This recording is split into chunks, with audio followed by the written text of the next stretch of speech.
šiandien atliksim 8 tempimo pratimus, tai 4 dinaminius ir 4 statinius.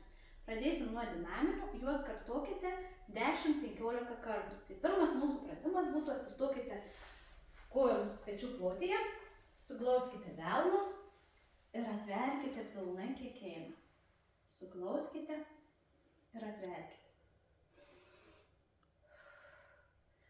Taip pratempsite krūtinės raumenis, nugaros viršutinius raumenis ir priekinę pečių dalį. Antras pratimas būtų įtūpstai su pasisukimu į šoną. Įtūpiam.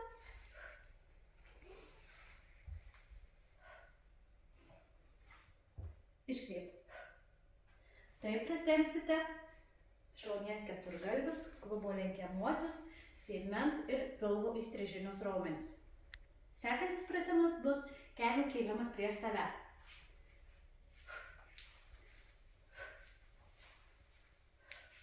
Taip pratempsite šlaunies keturgalvius, klubo lenkiamuosius ir sėdmens raumenis. Ketvirtas dinaminis pratimas.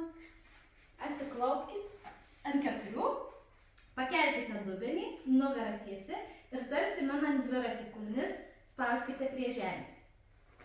Nugarą tiesi. Taip pratempsite šlaunies keturgalvius, pakinklius, blauzdas, mobilizuosite stuburą ir čiurnas. Pereinam prie statinių pratimų, tai būtų šalia sienos atsistokit, prispauskit delną prie sienos ir sukite nuo savęs. Taip laikykite 20-30 sekundžių, pratempsite didįjį krūtinės raumenį ir priekinę pečių dalį. Sekantis statinis pratimas būtų ranką kelkite į viršų, lenkitės į šoną ir su ranka siekite lubas. Taip laikykite 20-30 sekundžių. Pratempsite šoninius pilvo raumenis, platųjį nugaros raumenį ir tarpšonkaulinis raumenis. Trečiasis statinis pratimas. Koją statom 90 laipsnių kampu, kaip į įtūpstą, su priešinga ranka, imam pėdą ir traukiam prie savęs. Traukiam prie sėdmens, kiek eina stipriau.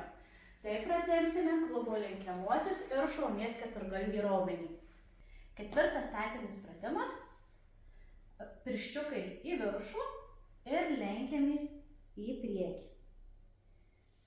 Nugarytė tiesi arba išgaubta, kaip jums patogiau. Laikome 20-30 sekundžių, taip pratempsime pakinklių raumenis, sėdmens raumenis ir nugaros apatinę dalį.